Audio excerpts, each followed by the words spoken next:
Well, hello. Welcome to the Australian Institute of International Affairs. My name's Alistair Roff. I'm Executive Director of AIIA Victoria, and it's a pleasure to welcome members of AIIA, our other guests, and members of the Diplomatic Corps. We'll get through as many questions at the end as we can, so please feel free to put any questions in the Q&A tab in your toolbar, and we'll get to them later. But for the main event today, to discuss the very topical subject of the situation between Russia and Ukraine and what is holding Russia back, it's a pleasure to welcome back Professor Alexei Muraviev.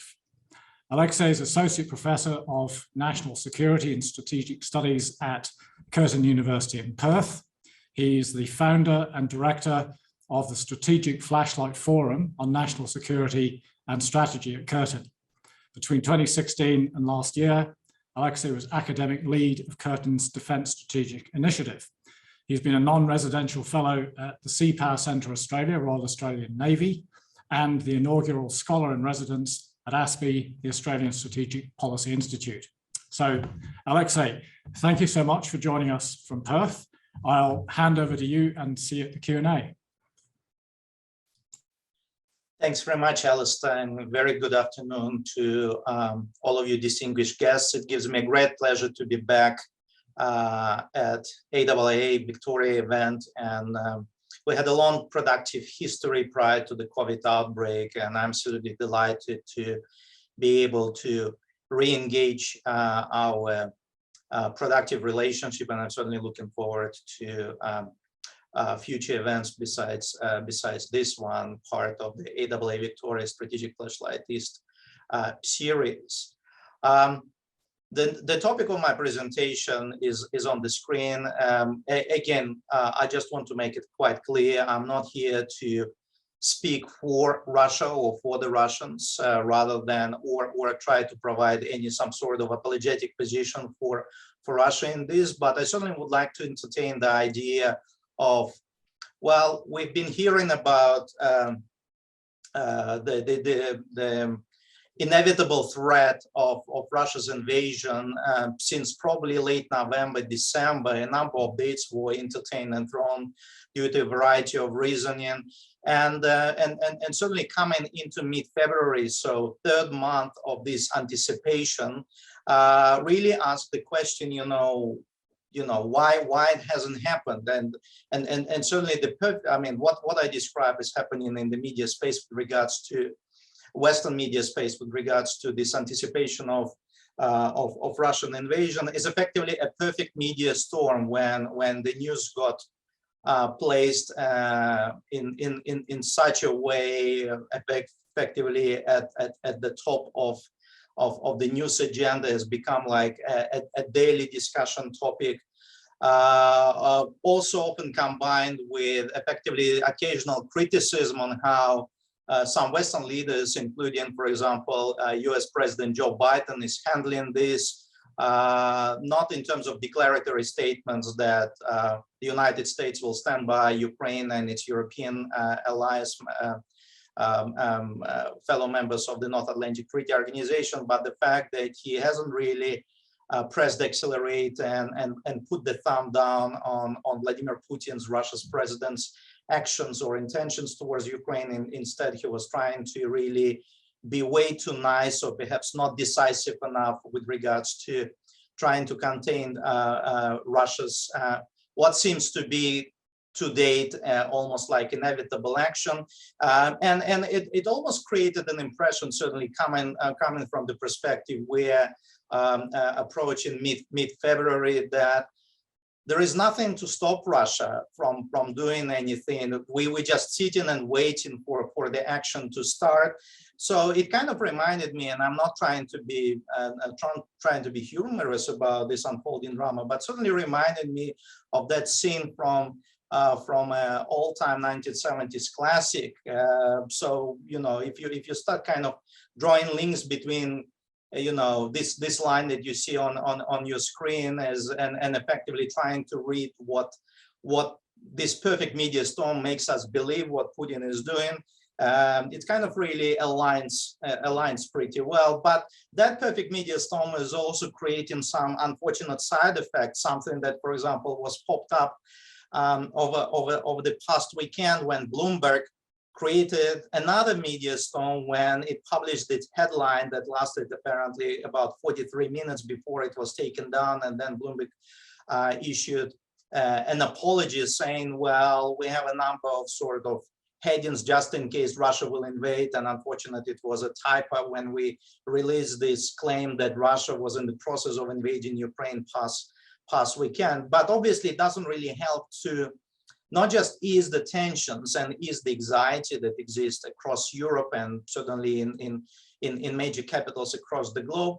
And again, Ukraine has been caught in the middle of this perfect storm, and combined with the real geopolitical and military strategic tensions that shape up the current state of Russia-West relations.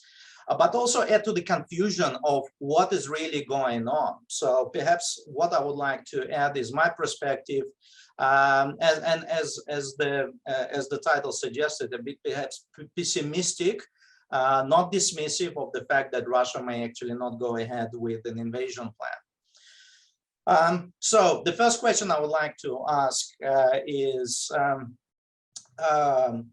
when can it happen, if it will go ahead, or if it will happen at all? Because that's certainly something that's been entertained. I probably can recollect at least 6 deadlines that were thrown from between December and now, and certainly over the past 24 hours, the White House again came around saying, well, they expect the invasion any day now. So when it's going to happen, if it's going to happen at any time.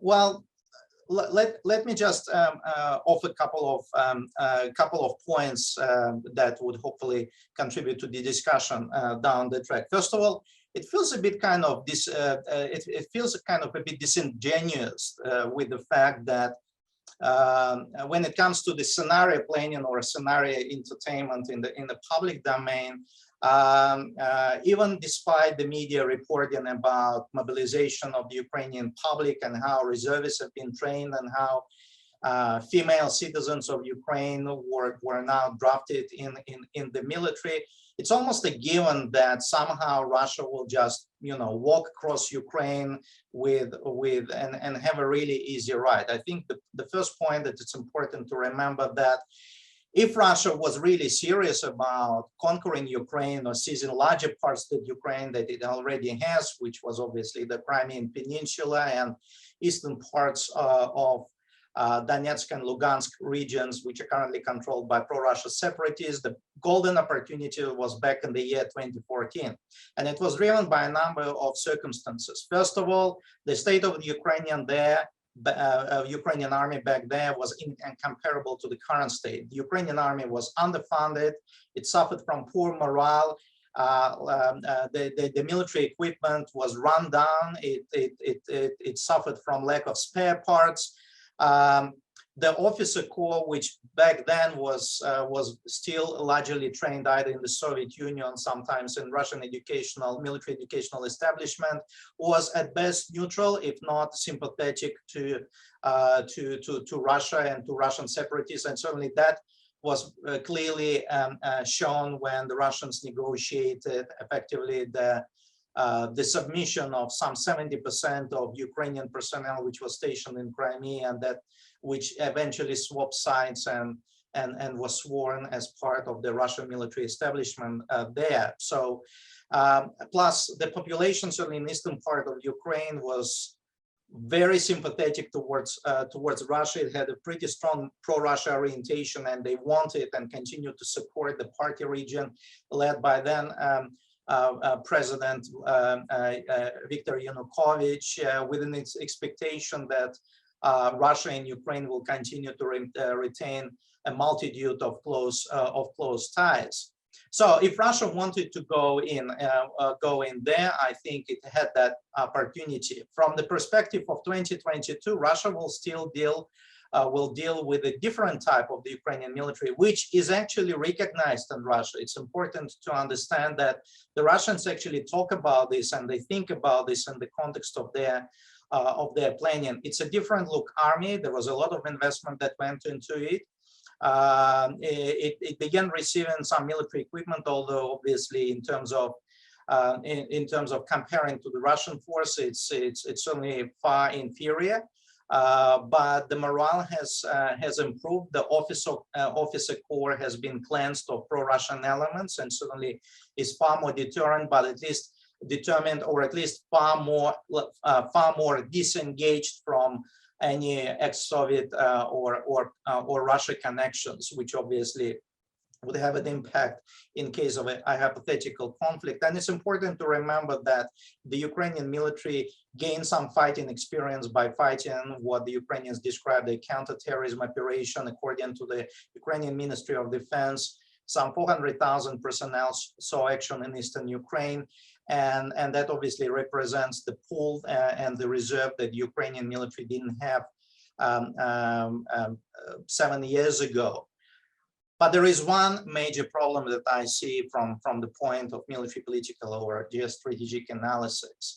Whilst the Ukrainian military gained operational experience in fighting large-scale counterinsurgency campaign, it still doesn't have the experience of confronting a superior standing high-tech military force. So it's a big question on how they're going to perform if the Russians will resort to the military action, if the Russian military will indeed move in. But for now, the situation is not that doom and gloom. And the fact that the Ukrainians massed half of their operational standing force in eastern parts of Ukraine, according to some Russian data, it's about 125,000 personnel, and obviously there is a process of training up some reserves that is taking place.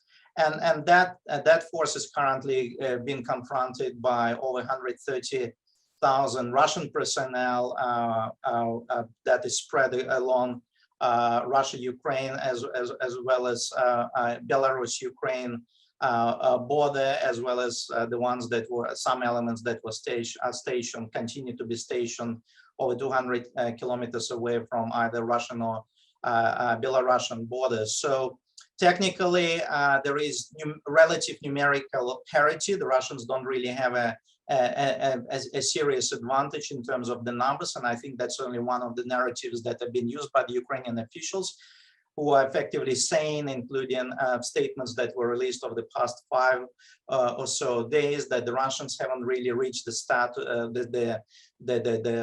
capacity of having an effective invasion force, if they have in mind indeed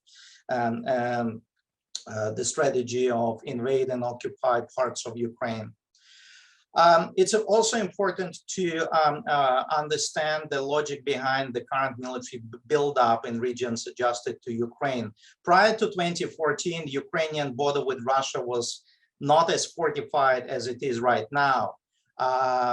There are 2 military districts in Russia, or area commands, that are responsible for Russia's military operations in the country's western strategic direction, which includes the whole of Ukraine, plus neighboring Belarus, plus the Transcaucasus, the Western Military District, as well as the Southern Military District.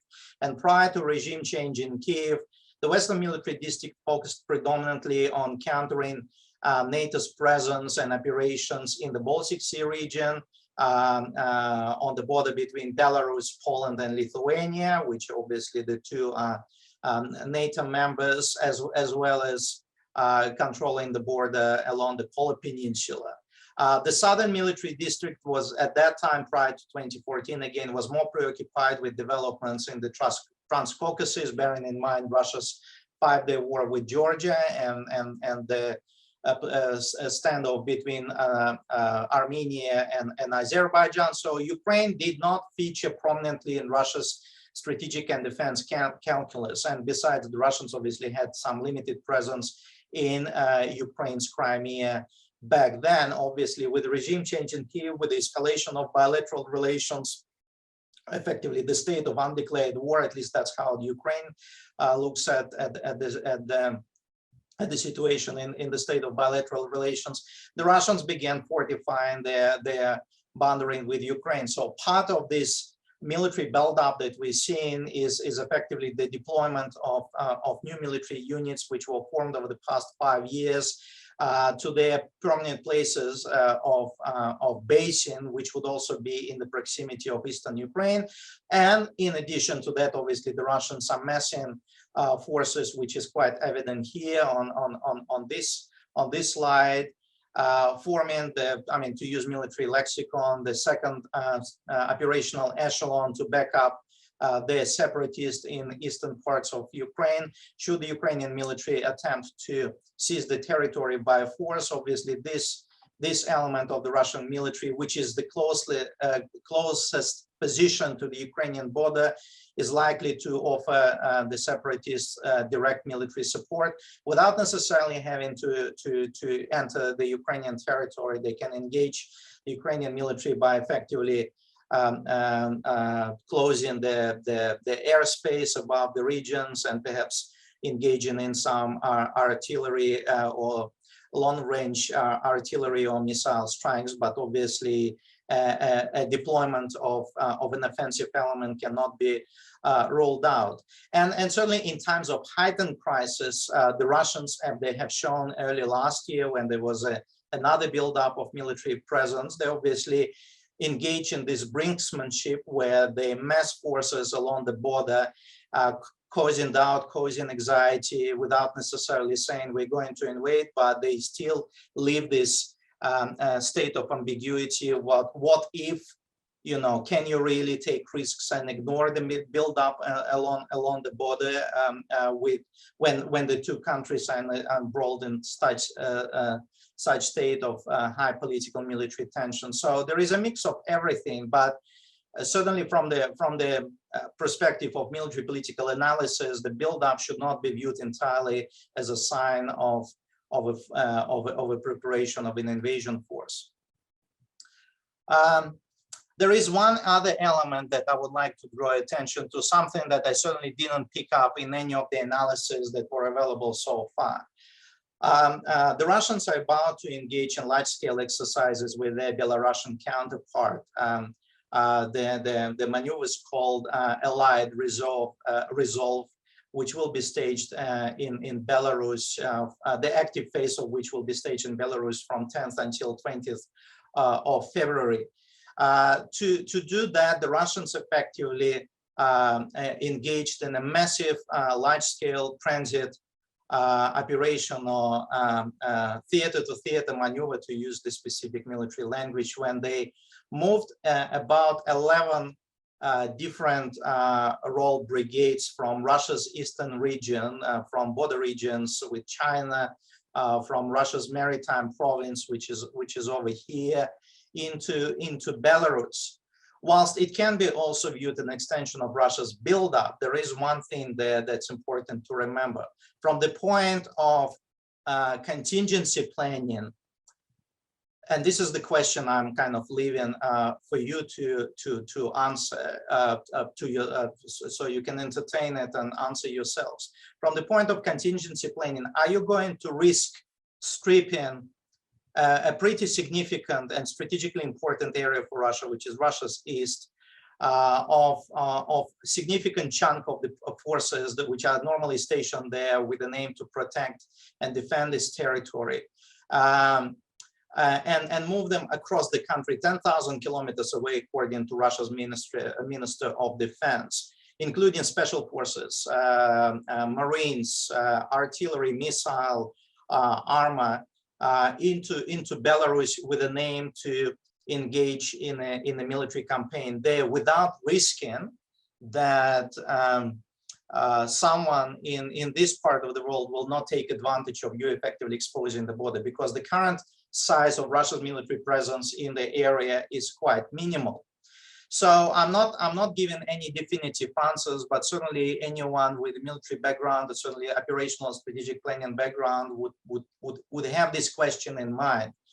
The other thing that I certainly want to draw attention to is, which may be coincidental or maybe not, the fact that that kind of disarmament of Russia's eastern frontier is occurring at the time when neighboring China is staging Winter Olympic Games. And if you look at the schedule of Russia's exercises and the schedule of the Olympics, they tend to end on the same day.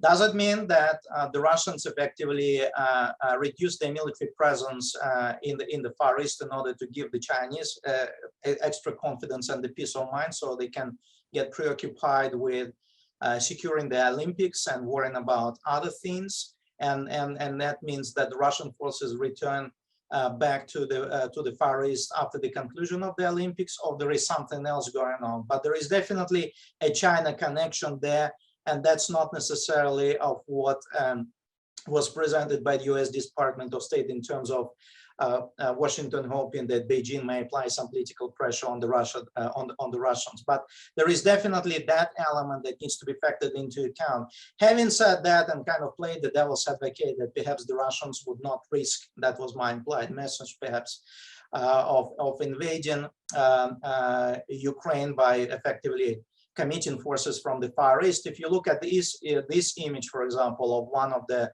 armored vehicles belonging to Russian Pacific Fleet Marines, when the serial number has effectively been camouflaged in order to create more difficulties to detect which exactly unit through serial numbers the military equipment is belonging to, obviously that continued to raise suspicions. What are the true intent of Russia's activities in Belarus if they're kind of trying to be as transparent as they're declaring it to be? So there is no easy answer here, but it's certainly something I wanted to draw attention to in this regard.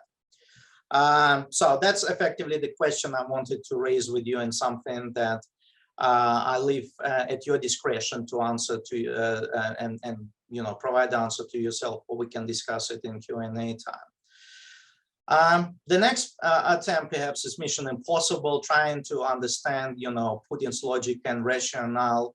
I'm not saying that I'm the mind reader, and certainly not in a way of trying to predict the actions of Russia's head of state, but also with regards to Ukraine, there are some things that can be sort of predicted. And certainly the point that I would like to make is, all right, let's entertain for a moment the scenario that Russia moves in and Putin has made up his mind, and the invasion is occurring. Even though Russia will be facing a different type Ukrainian military, I don't think there's going to be any doubt that sooner or later that resistance will be crushed. I don't subscribe that it will happen within 48 hours, as some commentators, obviously with limited knowledge of modern warfare or strategic studies, may be saying, or even 72 hours. I think the resistance by the Ukrainian military would probably be much longer than that. But one way or another, Russia is by far more superior force, more technologically advanced force, and more combat experienced force. So I think the Ukrainian military is likely to suffer a major defeat. Territory will be seized if we subscribing for a moment to the scenario that this is what Russia wants. As a result, the Ukrainian government may be forced to move to the country's west, because I don't think the Russians will risk going into that region, where they are more likely to meet organized resistance than in the country's east, or maybe even fleeing abroad. But there is a catch there, and playing devil's advocate in another sense. Defeating the country militarily may not be a massive challenge for the Russians, even though they will probably take some punishment and it will take time, and obviously there's going to be international consequences, at least with respect to Russia-West relations. But what comes after that? The fundamental problem that Russia is facing is not just a new look Ukrainian military, but also new look Ukraine itself. If back in 2014, the Russians could rely on some political forces, influential political forces inside Ukraine, which could then be placed in charge of the country with the backup of the Russian bayonets, to use Russia's expression, of Russian forces. In 2022, you can hardly find a political force in Ukraine, in the Ukrainian political spectrum, that would have popular support, that would be recognized by the Ukrainians, even if they would promote a pro-clear Russian agenda supported by the occupying forces. I think that's certainly one of the main deterrents for the Russians not to entertain the scenario of occupying Ukraine, because how are you going to manage the country? You cannot, even if you install military authority, it cannot be there forever. You need to have the local support, and because the Russians haven't really worked with Ukraine and have lost the information space in Ukraine, I cannot possibly identify any reliable or sizable political force that the Russians can count on as occupiers. Plus, they will have to invest and invest astronomical amounts into the territory that they would occupy. I think the experience that they have in Crimea would tell them that this is something they probably don't want to commit to, because they pour in so much money into Crimea and the locals still are not really impressed. They may be impressed with some things, but I think they expected a bit more. So to take on additional burden of engaging in the same activity in Eastern Ukraine to keep the other locals happy, and it would certainly be a different reception. Even I might not be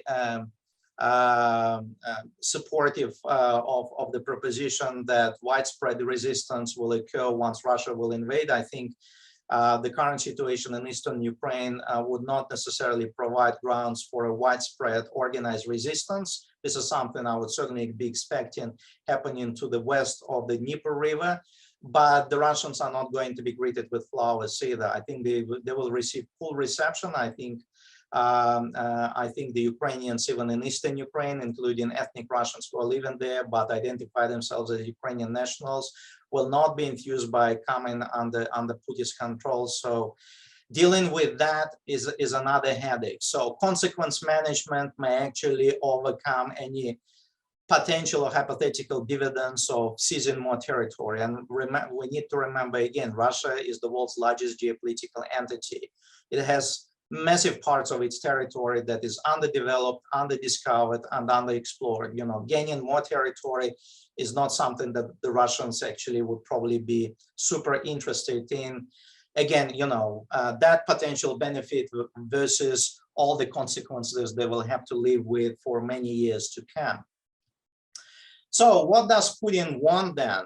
And again, from the military perspective, political perspective, the answer is pretty clear. The Russians want their buffer back, or at least an illusion of the buffer that they used to have. They worked really hard on since before the start of hostilities in World War I. So the annexation of territories that were once part of Poland or Romania in 1939, they're moving into the Baltics, the war with Finland, the so-called Winter War of 1939-1940, the subsequent creation of the Eastern Bloc, Communist Eastern Bloc belt following the defeat of the Nazis after 1945, the creation of the Warsaw Pact in 1955. That was part of the Soviet grand design to create the strategic barrier, the cordon sanitaire that would separate Soviet mainland from the heartland of the North Atlantic Treaty Organization, Central and Western Europe. The collapse of the Soviet Union, disillusionment of the pro-Soviet bloc, and the geopolitical transformation of the European landscape at the turn of the 1990s and throughout the 1990s saw the strategic buffer fading away, with NATO's gradual eastward expansion starting from 1998 into initially the former Soviet strategic buffer space, culminating in the penetration of the former Soviet space with admission of the 3 Baltic states into NATO, and now with the prospects of Georgia and Ukraine possibly joining it, because after the loss of Central and Eastern Europe to effectively the North Atlantic Treaty Organization or Euro-Atlantic geopolitical space, the only elusive buffer that Russia was left with, and this map in this sense is not accurate, because Lithuania, Latvia, and Estonia cannot be viewed as Russia's buffer because they're part of NATO. Yes, Russia can effectively invade the 3 and create a buffer, but it cannot be counted as the current buffer. So the only elusive buffer the Russians were left with was Belarus and Ukraine. Belarus proved to be a massive challenge for the Russians last year when, following yet another presidential elections, people took to the streets to express their frustration and protest with the outcomes of the elections, and there was risk that that buffer would go. Hence, Russia's hardline actions in supporting Alexander Lukashenko, the current president of Belarus, explains why did the Russians decide to back Lukashenko, even though prior to the August crisis in 2020, he actually had at best cool relations with Putin and was actually escalating Russia-Belarusian tensions due to a number of factors. But for now, Belarus is fixed, so that elusive buffer or part of the elusive buffer that is formed by Belarus remains under Russia's control. So in this sense, Ukraine represents that major loophole that Russia feels exposed with. So what is the answer from Russia's perspective to that? Again, I don't believe at this point in time that the Russians have any serious interest in occupying Ukraine, also because of the reasons that I mentioned earlier. The Russians will in fact probably be happy to settle down on grumpy, unhappy, or even hostile Ukraine, as long as Ukraine remains politically neutral. So Ukraine's neutral status will probably be something that Putin would be prepared to accept, even though the relations will remain permanently damaged or damaged for the time being. The prospect of Ukraine either joining NATO or even signing any bilateral or multilateral defense treaties with any of NATO members, whether it would be the United States, the United Kingdom, or any other country, is something that is no-go for the Russians. So when Putin was vividly talking about the so-called red zones and, red lines, this is what it means. He doesn't want this loophole to effectively exist. He wants this elusive barrier comprising Belarus, Ukraine, and if we want to believe for a moment whoever created this map, and by that showed no respect to the citizens and the population of the 3 Baltic states. He wants this elusive barrier, the buffer zone, which was much broader up until the turn of the 1990s, remain in place. So as long as the West would quietly agree for Ukraine to remain that buffer, I think that would keep Putin happy, at least for the time being, not to say that he doesn't have plans for Ukraine in the future. So where is from here?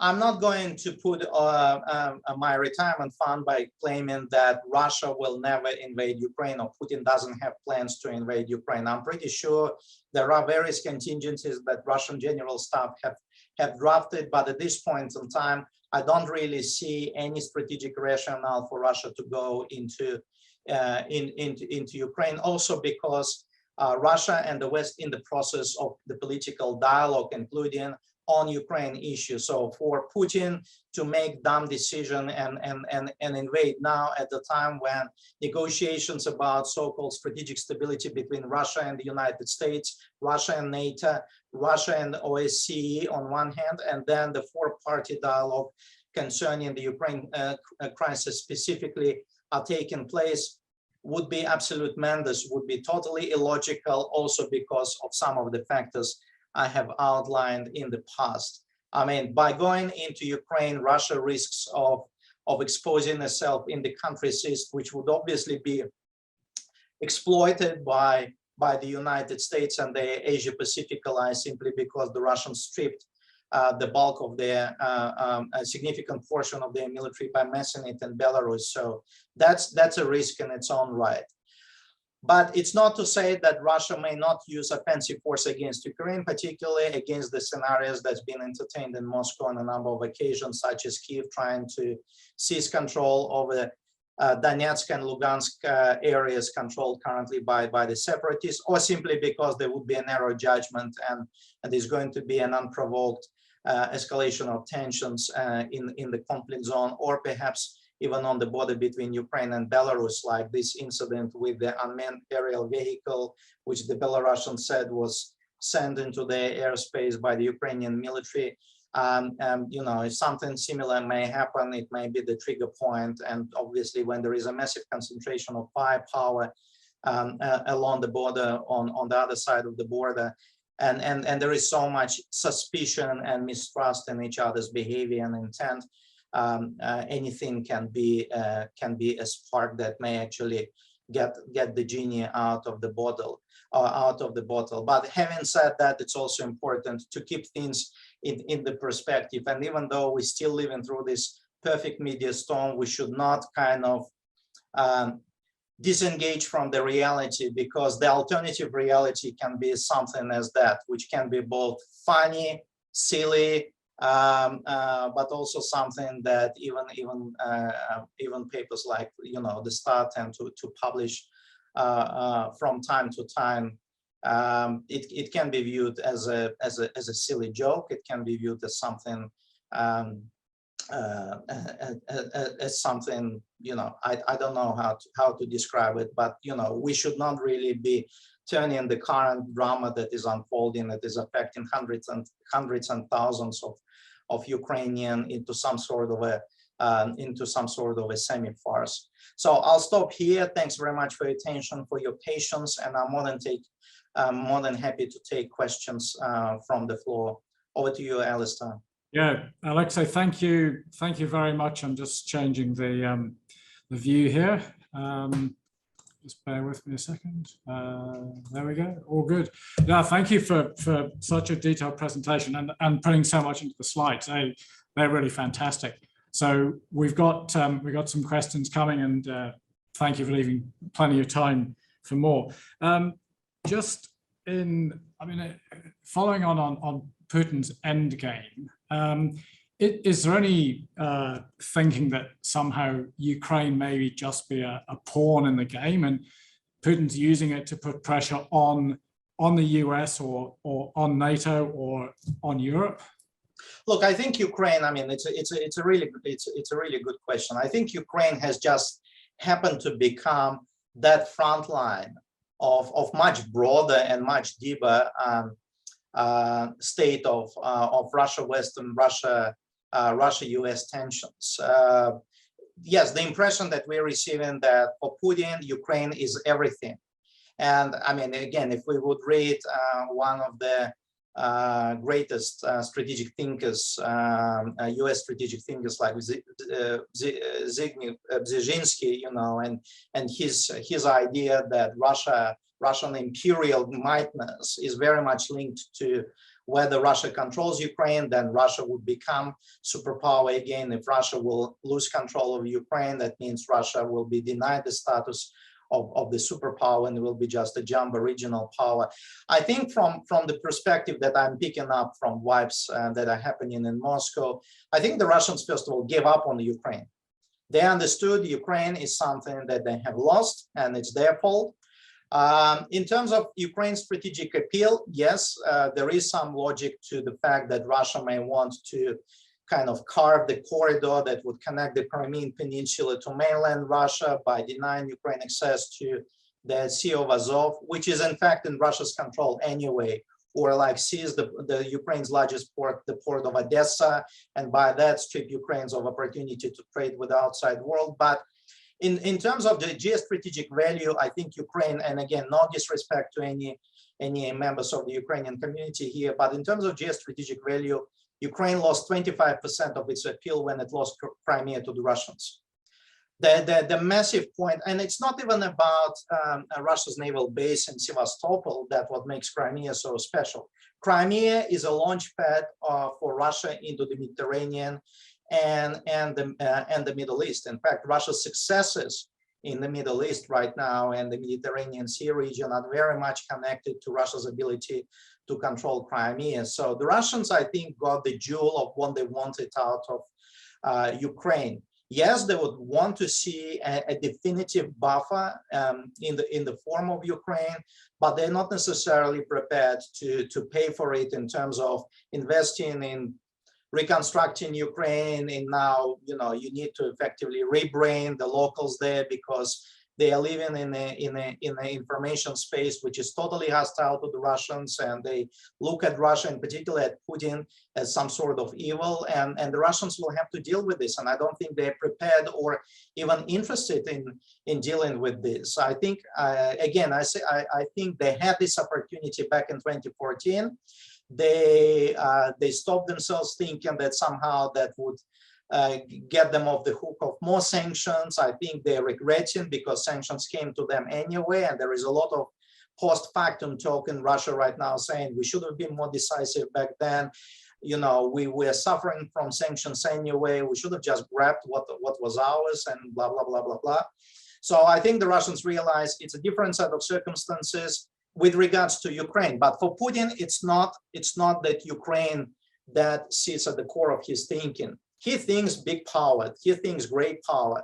He is interested in talking to the big boys, like the way how he's been treating the Europeans during the latest round of these talks on strategic stability, where Russian Ministry of Foreign Affairs, which traditionally is quite restrained in its rhetoric, was coming forward and simply say, look, guys, meaning to the Europeans, you don't have much of a say because all the decisions are made for you in Washington. So sit back, relax, we'll get back to you when we are available. So Putin wants to talk to Biden. Putin wants to bring this, you know, not bipolarity, but certainly this state of Russia being recognized as the superpower, and Russia will choose to talk to an equal. And he chooses his equal, and in this sense, it's the United States. And they interested in talking big things, which is nuclear weapons control, confidence building with regards to military activities, not just in Europe, but in other parts of the world, space control, big things. Ukraine has just become this frontline area of a proxy conflict between Russia and the United States. So that's why it's so much in the focus. Also because there is so much political capital that's been invested in by both sides into that. So for Biden to pull out of Ukraine now, partially the way how perhaps Trump did it, you know, when Ukraine was secondary to him, would be a massive political embarrassment also because of the pressures he's facing at home. For Putin to abandon the Ukraine card, which is very much in Russian media space, the fact that he was promoting this idea of Russia world, that effectively Ukrainians are not really Ukrainians, they're part of the Russians. And for them now, for him now to walk away from that would also be a massive slap in the face. And he's facing elections a couple of years from now. So I don't think neither of them have risks, want to risk the Ukraine card because of the potential domestic fallout. That's why there is so much still hanging over Ukraine, because too much political clout have been kind of gathering over Ukraine from both sides. And no one is prepared to make any concessions without necessarily losing face to the other side as well as domestically. Okay, right. We've got lots of questions coming. This is good. Just on NATO, given that no NATO country wants to occupy any Russian territory, why the fear of NATO? I mean, is this Putin playing more to his domestic audience, saying they're sort of effectively under siege and they need a strong man to protect them? Look, I mean, Russia historically had a very strong besieging mentality, so it's a comfort zone. And Putin, as an effective crisis manager, obviously likes to use this card as a show of this, as you know, in something like that, motherland is in danger, so let's unite and front the external threat. With regards to NATO, fears of NATO, it's a bit interesting because back in late 1990s, early 2000s, the Russians had legitimate reasons to fear NATO. But now, certainly of the past few years, I picked up a different vibe in Russia, certainly coming from Russia's defense experts, simply saying, NATO is no threat to us. We can threaten NATO. So, so that the vibe is more about, well, we can deal with NATO militarily. I think NATO is more scared of us than we're scared of NATO. But I think the major concern is, and that's reflective more on the current state of Russia-West relations, the chronic mistrust, the chronic state of mistrust with regards to each other's intentions. So the two sides, when they come together in the same room, they may be saying sound things, but they're not willing to listen to one another. So they would be saying their truth, their mantra, but they won't be receptive of the other side. I think Russia's ultimatum, which was presented to NATO and United States in late December last year, was almost like, well, let's break this sound barrier and start hearing each other. And I think progress that was made since then over the period of January was demonstrating that the sides, both sides began realizing, well, if we're not going to have the dialogue, I mean, it will only get really ugly and really problematic. And then the prospect of a major conflict in Europe, or perhaps a global conflict, will really be on the horizon in our face. But this question of mistrust that was building up over the years continues to be one of the key irritant factors. I mean, the fact that the Russians believe that they were deceived, that they were betrayed, and same goes for the United States or the Europeans. They said, we thought that we would help Russia. We invited them in all these institutions. We thought we were, we believed that Russia was on the pathway of becoming democratic, endorsing Western liberal values, and so on and so forth. We were betrayed by Putin. So that mutual mistrust continued to be the massive anchor that really, you know, prevents the both sides moving forward or moving full stop. I know you said the Russian foreign ministers effectively said the Europeans are on the outer in this. How do you think the Europeans are having it? Macron's been there to discuss with Putin. Is there a road to negotiation in this, or do you think it's risking splitting NATO by appearing weak, and the Germans not agreeing to send weapons to Ukraine, that type of thing? Look, I mean, the Russians are of the opinion that NATO is not united, that there is so-called all NATO comprising major European powers, excluding the UK, which is a special case. And then what they describe are new NATO member states, which are effectively either former members of the Warsaw Pact or the Baltic states. And in Russian strategic calculus, these new members are more interested in having special relations with Washington, sort of overpassing or surpassing their need to be subordinate to Brussels. And obviously all the kind of established European nations, notably France, Germany, Italy, and the list goes on, also because of their strong economic ties with Russia, they tend to, in Russia's view, tend to be a bit more reasonable or more susceptible to either negotiations or a mix of negotiations or pressure. So the Russians are definitely trying to divide and rule Europe in this sense. And even when they say or slap the Europeans by simply saying, well, look, guys, you are the subordinates to the Americans, they're effectively trying to actually create this kind of backfiring effect, not necessarily on them, against them, but effectively trying to get the Europeans to show that they're independent, they can be independent, and in fact, they're independent of US influence.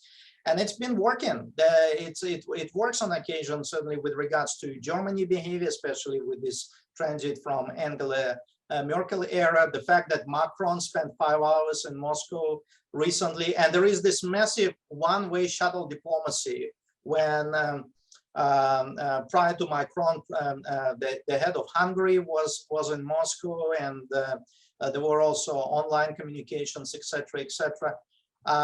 It really shows that, first of all, Russia is on the receiving end. You know, they talk from the position of strength, and also the fact that, you know, the mixed messages that even some Eastern Europeans were sending, like the Croatian president created massive political storm in Ukraine when he said, well, Croatia is not going to support Ukraine should Russia invade, or the position of Hungary on that matter, also because the Hungarians have problems with the Ukrainians as well, allow the Russians a space for maneuvering. So the Russians are trying to exploit it by, on one hand, kind of slapping the Europeans, saying, well, you're of different caliber to us, you know, we'll talk to your master. But on the other hand, they still want this special communication saying, and obviously this is part of long-term Putin's approach, which is effectively undermine the transatlantic connection that Europe historically has. So it's an attack on the transatlantic strategic ties.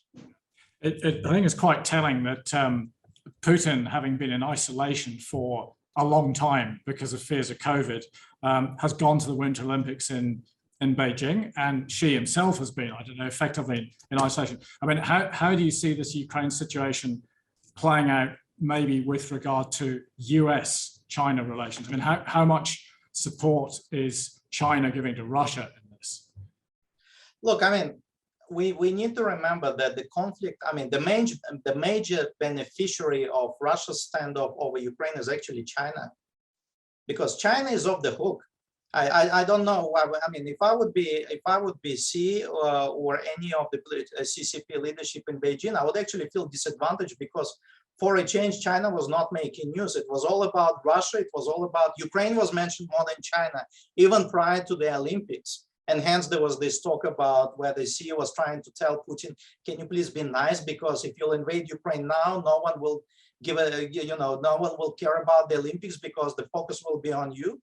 But certainly the Chinese are the major beneficiaries. I mean, the fact that they probed Taiwan airspace by flying the aircraft at the height of the Ukraine crisis is a demonstration that China may want to seize advantage of the fact that the two other major powers are locked into this massive quarrel over Ukraine. So, and I think this is something that perhaps also explains why the Americans have been quite restrained, as well as the Europeans have been quite restrained with dealing with Putin, because they understand if they will push Russia too much, Putin will go to the Chinese, which effectively he did anyway by not just going to the Olympics. And if, I mean, anyone who watched the opening ceremony, what really took me was the fact how the Russian team was greeted there. The only two teams that received sort of, roaring ovation were the Russians and the Chinese themselves. So I think Putin was made feel really special. But more importantly, the communique that was signed as a result of one-day meeting that Putin and Xi had on the day of the opening ceremony was really telling, because for the first time, China subscribed to Russia's narrative about strategic concerns in Europe, just like for the first time, Russia formally subscribed to the narrative that China had the right to annex Taiwan. And that was a big thing. The fact that the two major nuclear powers declared the opening of the new era, or the beginning of the new era, where they began challenging the US dominance from, what is democracy, to how can you employ bloc mentality in the Pacific context. The fact that the Russians sign up to China's concerns about the AUKUS, by effectively making Russia part now of the AUKUS balancing game. That was pretty big. So again, when we think about Ukraine, we should obviously be thinking of China, and now it seems like the Russians and the Chinese, even though Biden was still trying to avoid this scenario by not pressuring the Russians too hard, and I think certainly the Europeans were trying to do the same. And it didn't stop the Russians and the Chinese still forming their common agenda. So I would be really interested to see how it will all turn out now, since both sides now firmed up their formal commitments to support each other, not just watch each other's back, but support each other proactively in areas of their respective strategic interests. I'm just keeping an eye on the clock so we can get through questions. There have been a couple on the gas pipelines and the issue of energy security, particularly to Germany. What role do you think that might be playing? Because of course there's a downside for Ukraine if Nord Stream 2 pipeline comes on and gas to Europe bypasses them. Well, I think Russia's strategy was to effectively strip Ukraine of this leverage tool and do more damage to the Ukraine economy.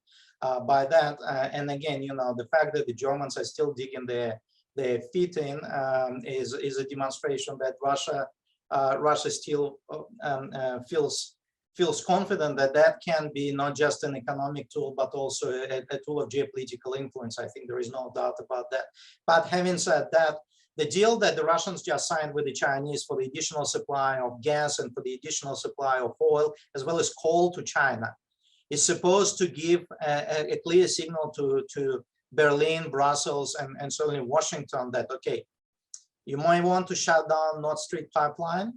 You can do it. I mean, the Russians would be very unhappy about this because they invested so much in it. but they're effectively saying our Chinese brothers will just be buying more stuff from us. So we'll find alternative ways how to remain our status as the energy superpower. So that was an effective preemptive strike from the Russians in terms of, well, if this is the only thing that is up your sleeve, the shutdown of the Nord Stream, well, we now have an alternative in place, regardless whether you go with it or not.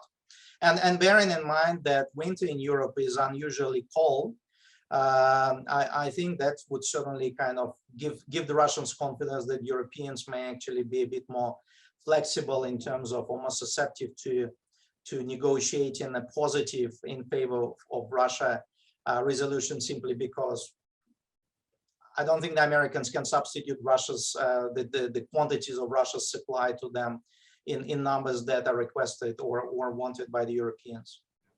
There are a couple of questions about a potential wild card coming in to help the negotiation or to help mediate, and that's Turkey. As I believe there's been a lot of coverage in the domestic Turkish press because of their traditional links with Ukraine and Russia, that they somehow could play a mediation role. Do you think that could eventuate? Look, I don't think the Russians are incredibly naive about Erdogan and his intention. Turkey, obviously, on one hand, can be viewed as Russia's strategic partner, and the Russians throw this title around quite frequently these days. But we need to remember, back in 2015, Turkey shut down a Russian bomber, which triggered a near war state between Russia and Turkey. And in fact, earlier this year or late last year, Russia released a movie about it, funded by Russia's Ministry of Defense, that replicated this whole scenario of the Turks shutting down the bomber. The other point is Erdogan has his own sights on Crimea. He doesn't want Crimea to be part of Russia. He doesn't want Crimea to be part of Ukraine. He wants Crimea to be part of Greater Turkey or Greater Ottoman Empire that he is, some experts say he is busy building. So in this sense, he has stakes in it, personal stakes in it, and the Russians are aware of that. The fact that Erdogan is taken side by offering Ukraine military technical support by providing them with Bayraktar, unmanned aerial vehicle technology, by building missile corvettes for the Ukrainian Navy. I don't think the Russians would want to have him as a mediator, simply because he kind of implicated in Russia's eyes of first of all having mind on his own, and secondly being part of the special arrangements with Ukraine. So the Russians are not going to say openly no to him, also because they kind of slapped him in Kazakhstan because of Turkish connection to Kazakhstan. But I don't think this is something that the Russians will accept as a mediator. That's my position. Thank you very much. Final question in the time we have, and sorry to audience if we can't get through them all, but there have been intelligence reports, I think mainly from the US, of the possibility of a false flag operation with the Russians staging some sort of attack to justify them coming in. Do you think there's any possibility of that, or is this just hypothesis? Look, I mean, there is a long history of countries that want to find an excuse, faking some sort of an incident in order to play in their favor. I mean, on one hand, I can say this is kind of this scenario has been taken from a Western playbook, because Nazis were notoriously known for staging something like that when they invaded France, when they invaded Poland. They faked attacks on their forces or on their towns by respective countries. The Bay of Tonkin incident can be kind of remembered in this sense. Having said that, I mean, the Russians are not innocent in this sense either. I mean, there is some evidence to suggest that they actually created this incident when they wanted to find an excuse to invade Finland during the Winter War in 1939. So it may be a possibility. But I would probably say 50-50 on that front. But again, you know, disguise is something that certainly militaries have been using as part of their deceptive operations. And if we had to accept the fact that there is a hybrid war that is going on, any form of special operations or or deceptive operations is possible. But once something like that is been exposed, whether the Russians will actually go ahead with this or not, I'm not really sure. I may have preempted it. Well, Alex, I think that brings us neatly to our conclusion. I wish we could go on. There's been a lot of interest, but thank you again very much for giving us such detail. Excellent presentation. We'll watch this space. Thank you to the audience very much too for your interest and your questions. And we'll see you again. We'll keep an eye on this situation, but plenty of other webinars in our pipeline as well. So, Alexei, I'll sign off. Thank you very much indeed. And be back in touch. Hope to see you in person before too long in Melbourne. Thanks, everyone. Thanks very much, everyone. And thank you for your questions.